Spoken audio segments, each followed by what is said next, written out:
Hello everyone, Trophy Wine Hunter. Welcome back to my YouTube channel. It's November 2025. And I can't believe I've been doing this for almost like 5 years since COVID. I can't believe COVID's been 5 years ago. And I've been doing this monthly update, I think almost every month. So it's really neat to reflect upon things as I get older. And again, if I don't say it enough, I really thank my viewers and subscribers for keeping on with me. Many viewers and subscribers have been with me since the beginning, and they write me comments and encourage me almost on a daily or weekly basis, and I really appreciate that. Although I don't say it enough, I used to say it a lot more, I think, in my comments. Thanks so much. If I don't say it as much now, I do still appreciate it, and it's really a wonderful thing. It really has enhanced my life in terms of knowing all of you and commenting with you, and even having the privilege of meeting some of you sometimes when I travel. It's really been fun for me, and although I don't say it all the time, I do really appreciate all the people that view and subscribe on this channel on a ongoing basis. Let's get to my update this month. This month I'm going to Whistler Cornucopia. It's one of the best food and wine and drink events in the British Columbia area. I really love it. It's a great time to get up to Whistler, which is beautiful, in a off-peak season, so it's not as busy. You can see the natural beauty of Whistler and kind of enjoy the places. So I'm going to be going up November 14th to the 16th. It actually is already on right now in November, but if you get a chance to get up there, hopefully we'll see you up there. But they've got some great food and wine events. That's what I like about Whistler Cornucopia. It doesn't just focus on wine or spirits, it also focuses on food. So it's kind of for everyone, and I like that very much. So hopefully we'll see some viewers and subscribers up there. I will be doing a review of a dinner I'm having up there at Quattro, and featuring the wines of Allegrini. I haven't had those for a while. I've got a review of a 1978 Giuseppe Mascarello Barbaresco, which is kind of neat, that I bought at auction. What else have I got on the plate? I've got probably some reviews of Incommeat wines coming up, and I do believe that I will be attending a lunch with Pichon Baron, so hopefully I'll get a review of that. And I think as I go on, I've done a lot of reviews the last little while. I might do some more general, basic, or background reviews of regions. There are certain regions that I'd like to do on, spend a little bit more time talking about Chianti Classico, Valpolicella, and also maybe Madeira, and start that as we go towards my 7,500 viewers. When I get to that stage, I'm opening an 1840 Madeira, but I'd like to start to prepare people for that process. Just to let you know what's happening in my mind, as a drinker, you always change, and as I'm getting older, I am drinking less, but I'm trying to drink more quality. That's why I'm trying to more do reviews on this channel on higher end trophy wines. You'll see if I drink just everyday wines, I'll do that mostly on Instagram posts or on Vivino, so I can separate it out. And I do encourage people to, viewers and subscribers, to view my Instagram, my Vivino, and my Threads accounts. These will have a little bit different content, and I don't want to kind of inundate people with stuff.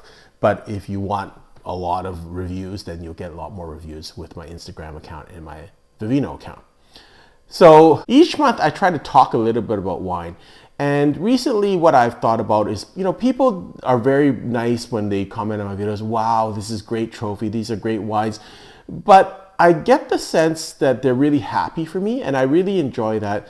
I really want people to get the idea that just, be happy for people when they drink wines. Don't be jealous. Don't think I have to get there. And that's what I see a lot of people. Oh, I gotta get there. I've got to drink. I've got to go and buy a DRC. I got to buy a Petrus. I see that a lot. And, I think a lot of people who are YouTube or, are content providers, they have to do that stuff because that's their thing. They have to provide content. But for normal consumers like you and I, really just drink what you're comfortable with. So when people say, well, I should drink this or what should I buy, first of all, I've always said, buy what you can afford.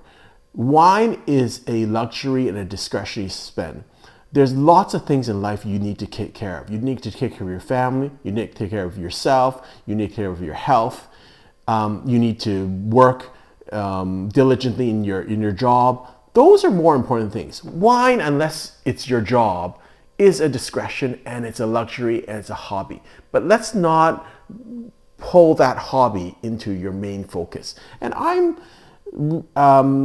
guilty of that also, because I do Instagram. I love doing these YouTube videos. I love doing that. And sometimes that can be the fun thing to do, and that takes over my world.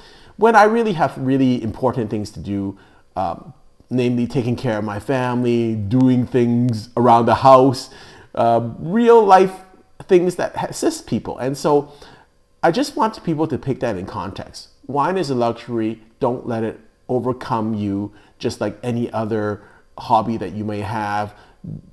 Make sure that you put things in the right perspective.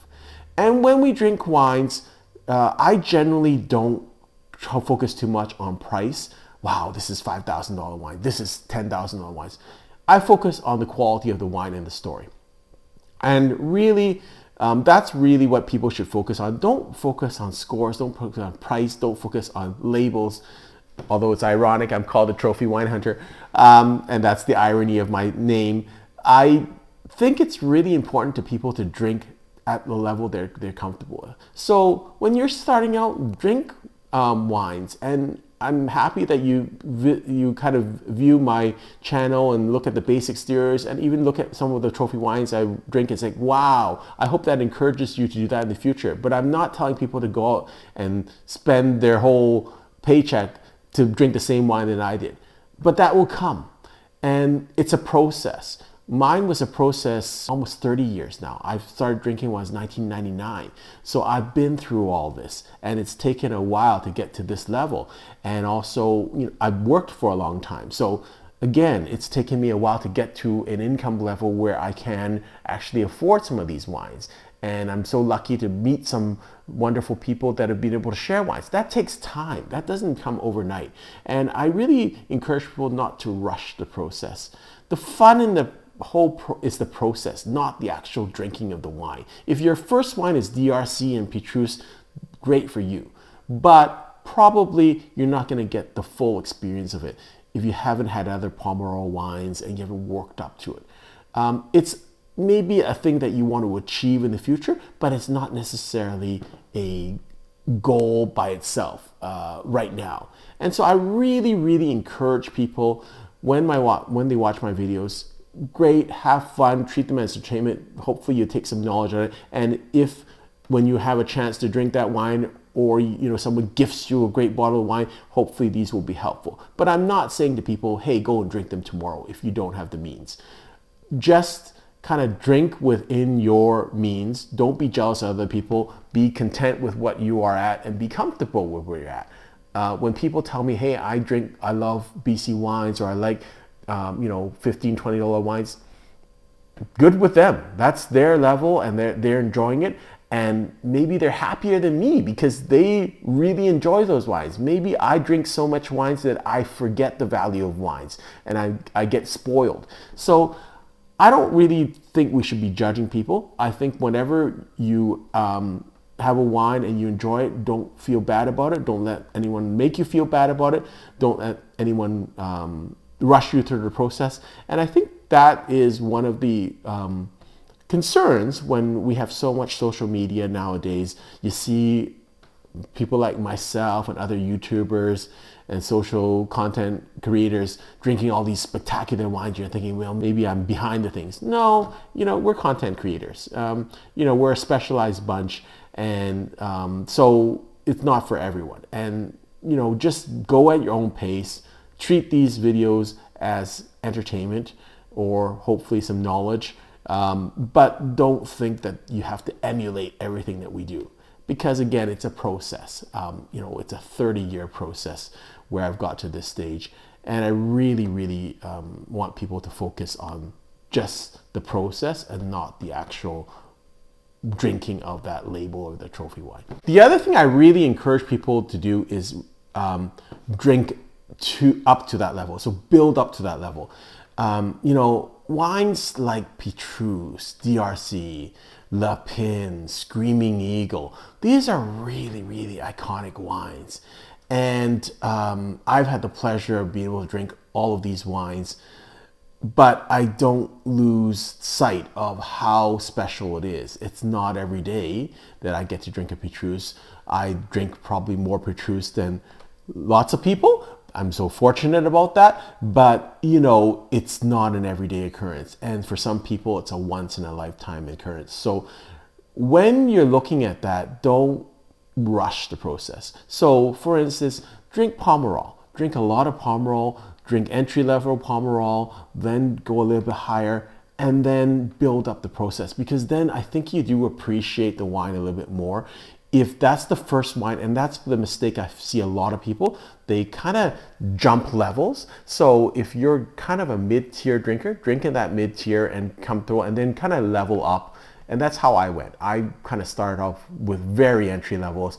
And then I kind of felt like I drank most of the stuff in that level, or I was starting to get a little bit bored about that level. So I went up a little bit. And that's what I've done every level to kind of, that's where we're at. And now I'm kind of concentrating on different regions. Like I've concentrated on Barolo and Chambord. And now I'm kind of not bored, but I think I know a little about that. So I might move to other regions in Burgundy and, Italy. So just kind of get that comfort level. But I think when you make huge jumps, although, that sometimes happens, that sometimes is not good because you kind of miss things along the road. And so I don't really encourage people to just say, hey, listen, I'm going to buy a Chateau Lafite. I'm going to drink it tomorrow. That has no context. You don't have the cultural or the historical context. You don't have the context of Pauillac wines or Bordeaux wines or even first growth or second growth or fifth growth wines.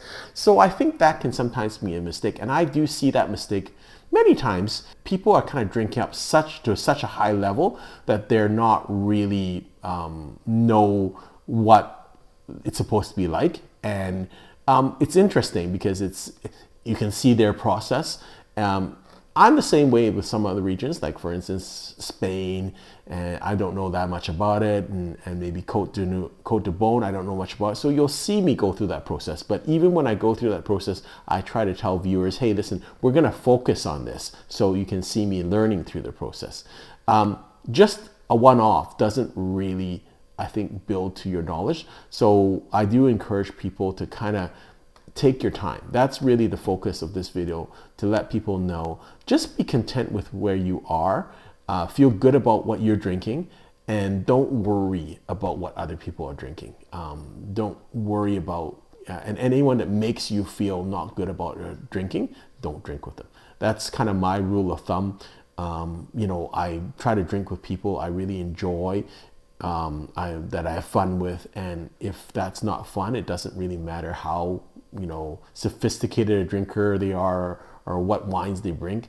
I'm good with that. I'd rather just drink with people I really like and learn and share the camaraderie. That's really what wine's about. I think that's the focus. Sometimes people lose focus of that. They focus more on the wine. What wines are we drinking? Are we doing blind? Are we doing this?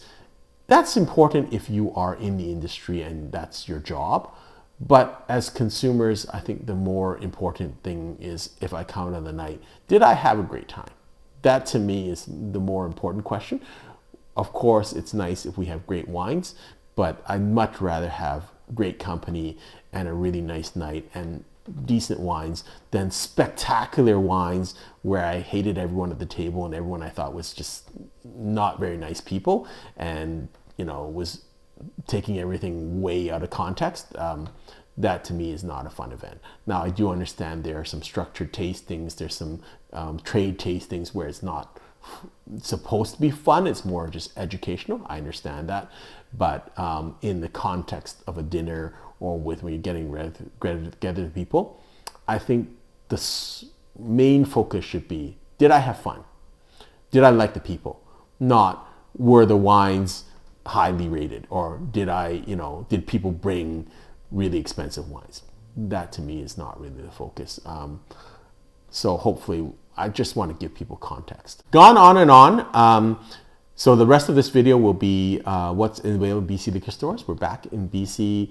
Liquor stores are back to work, and that's great to see. And the Bordeaux release has just happened for the 2022 vintage. I heard from sales staff that went really well, but there are still lots of stuff going that's available. So I'll kind of highlight those in what's left that I think is really good to buy. Going forward, I'm going to be later part of this year visiting Bangkok and also Hong Kong, and so hopefully I'll do some videos there. I'm not sure if I have any viewers and subscribers in Bangkok who want to drink with me, but please reach out to me privately and see if we can work things out. And in Hong Kong, I already have some viewers and subscribers that drink with me, and so I'm excited to see them again. And again, if you want to shoot me a note, I may, generally speaking, when I go back to Hong Kong, I generally, I'm fairly busy, but I may have a day or two this time, and so I may, open that up for some viewer and subscriber events. So, again, reach out to me privately at trophywinehunter@gmail.com. Hope you enjoy the rest of this video. Here are my wine picks for the month of November 2025. Quite a few this month. They're very interesting wines, maybe because now this is the first month after the liquor store strike, so back in force. First wine is the Bico Amarello Aspario 2024 Vino Verde. It is $15.99. It's not on sale, but a very nice price. Very fruity yet dry Vino Verde wine. Vino Verde means green wine or young wine, and it's gonna have like pineapple, florals. It's a blend of Loto Portuguese grapes. It is Cerro, Alvarino, and Avesso. And just a very simple, elegant, easy to drink wine, and very fresh. It's not going to be oaked. It's just going to be just nice and fruity. Next wine I think I first saw in the London lounge of British Airways. I thought it was a really nice drink. It is the La Rio Alta Vina Alberti. And the nice thing again with BC liquor stores, sometimes they get a lot of different back vintages. So you can, on the same day at the 39th and Cambie store, have both the 19 and 20 vintage and do a side-by-side comparison of the two vintages. It's priced reduced this month from $36.99 to $33.99. So La Rio Alta is one of the most famous wineries in Spain. This is kind of more an entry-level wine, but still well-produced and good price to value ratio. 100% Tempranillo. Average age of vines is 40 years. You're going to get your classic Rioja wines, lots of red fruits, maybe a little bit of balsamic vinegar aromas, some roasted coffee, some toffee, and nice acidity, but also great backbone and tannins. We just had the release of the 2022 Bordeaux vintage in BC liquor stores.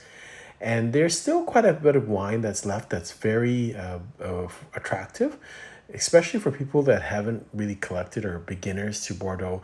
22 is a very good vintage to collect. And although prices of Bordeaux wines are expensive, it's a very good thing to kind of stock up on these things, and it's a really great year to buy.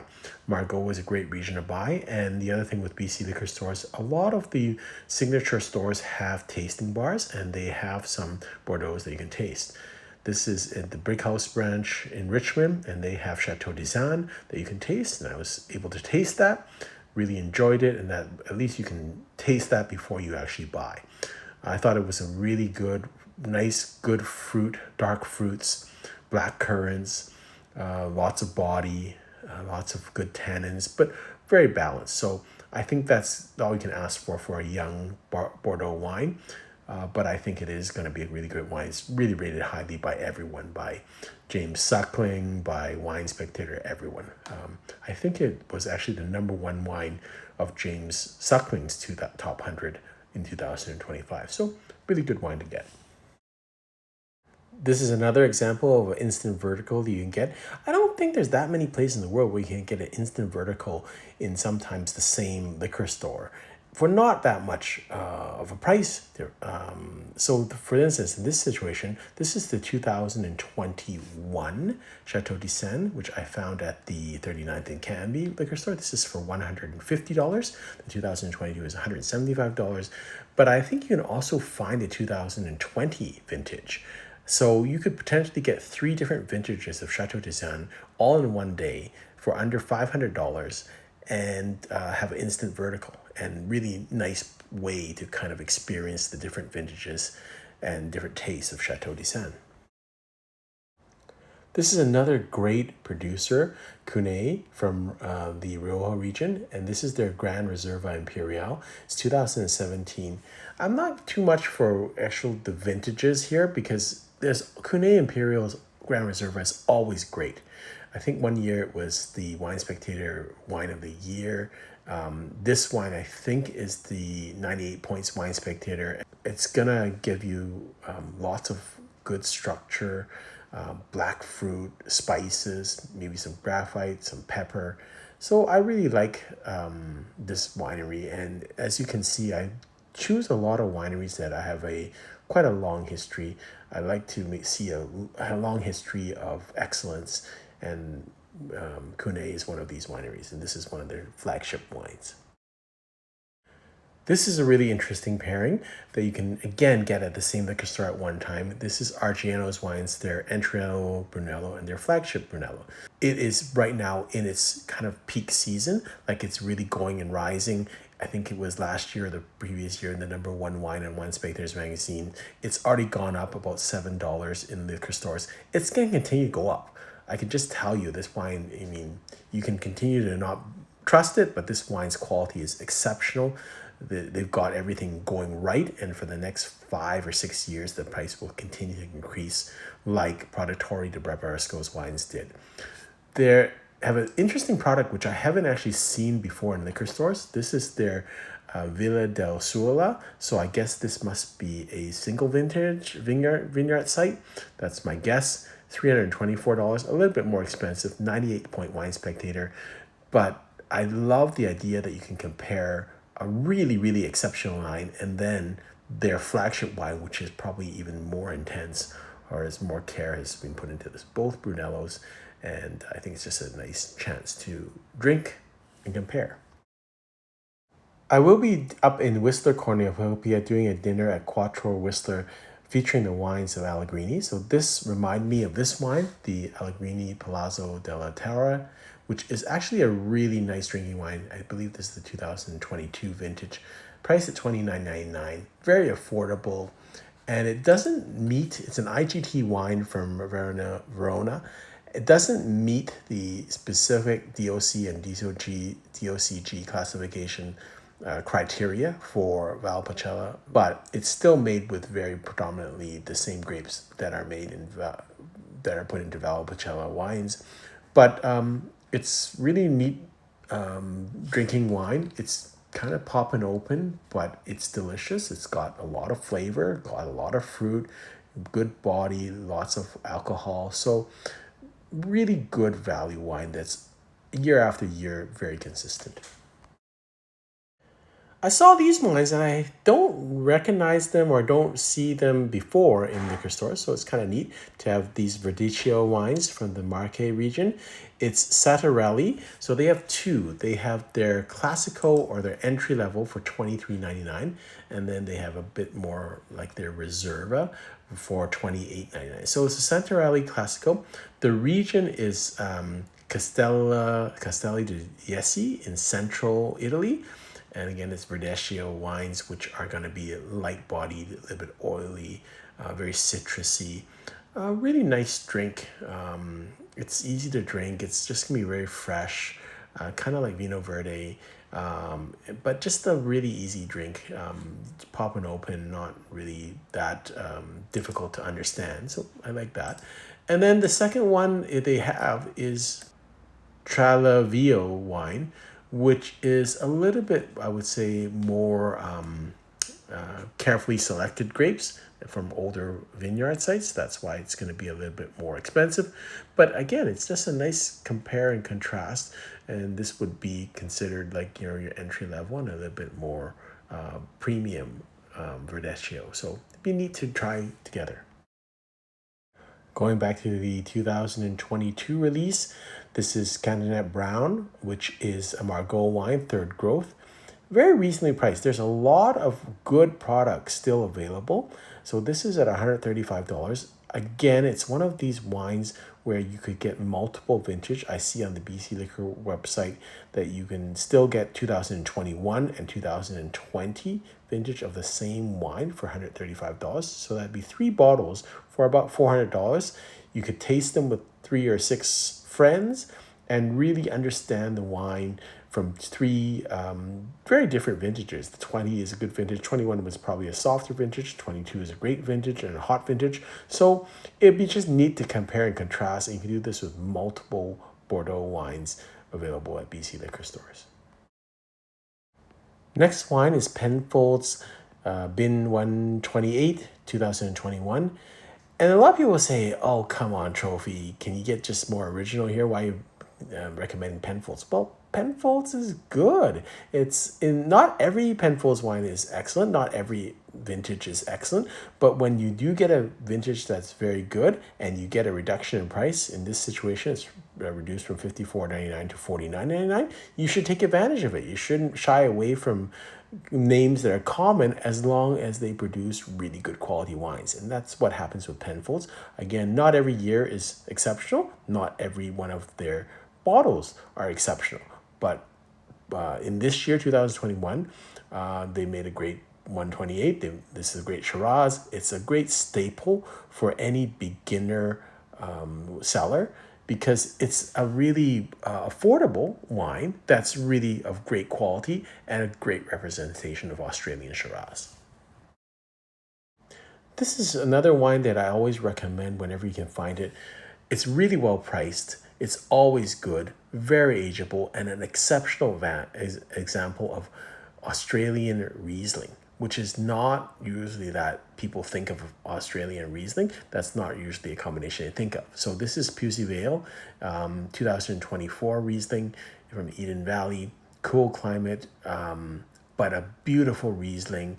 Not as sweet as you would see with BC Rieslings or German Rieslings, but a very dry style and still has that elegance of Riesling. So it's really neat and very, very ageable. So I think you can age these wines like 15, 20 years and they'll still be exceptional. So it's got that salinity, it's got that citrusy elements, but it's kind of bone dry, which is really nice. Another example of a wine that I buy when I see it on sale, and I don't usually worry too much about the vintage. It's always of great quality. This is Montez Alpha. This is the 2022 vintage Cabernet Sauvignon from Chile. It's reduced this month from $27.99 to $23.99. At this price, you don't really have to think a lot about it because you're getting a very, very good quality wine for the price. It's almost every vintage of Montez Alva is going to be good. And again, it just depends on the price point. But if you can get a $4 or 20% discount on a wine, why wouldn't you do it? And it's not going to break your bank or you're going to put a hole in your wallet, but you can get quite a few bottles of this, 4 or 6 bottles. It's a very nice starter wine for a seller, for a beginner seller, because it's not going to be overpriced. It's not going to embarrass you anywhere. It's a really good, consistent wine. And for my BC viewers, this is a BC wine recommendation. This is Unsworth 2022 Pinot Noir. I was over in the Cowichan Valley, tasted this wine at the winery. I think it's a wonderful wine for $38.99. Well made. I think it will continue to improve. They're making great strides there. They just have a new winery there and new cellars. So the money is going to be put into the winery, and I think they'll just continue to make better and better wines as they kind of understand the terroir a bit better. So I think you're still getting it at a pretty decent price. The Pinot Noir here is really, really nice. It's kind of a good example of very fruit forward. I don't think there's a lot of cherries, but there's a lot of red fruit on this and a little bit of almost olives and a little bit of spice on there. So I really like this wine. If you enjoyed this video, until next time, happy drinking.